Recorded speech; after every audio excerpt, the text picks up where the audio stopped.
నా జీవితంలో ఎన్నోసార్లు నేను ఇలాగే అనుకొని నన్ను నేను మర్చిపోయిన క్షణాలు ఉన్నాయి.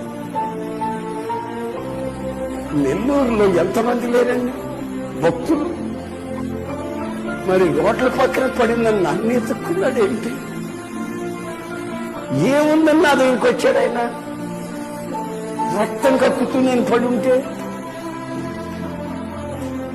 నా అక్కడ ఆయనకు తెర్చాలి. నేను ఎవరిని? వంశ పారంపర్యంగా విగ్రహారాధనలో మునిగి తేలుతున్నా, శాపాన్ని అనుభవిస్తున్నా. నా దగ్గరకు ఆయన ఎందుకు రావాలి? ఎవరైనా ఒక పాస్టర్ని, ఎవరినో ఒక బెదర్ని, ఎవరినో ఒకరిని పంపించాడా? కాదు. హింసల్ ఆయనే దిగి వచ్చి ఆయన ప్రత్యక్షత చూపించి నా అంతరంగంలో ఉన్నటువంటి నా అవసరం ఏంటో గ్రహించి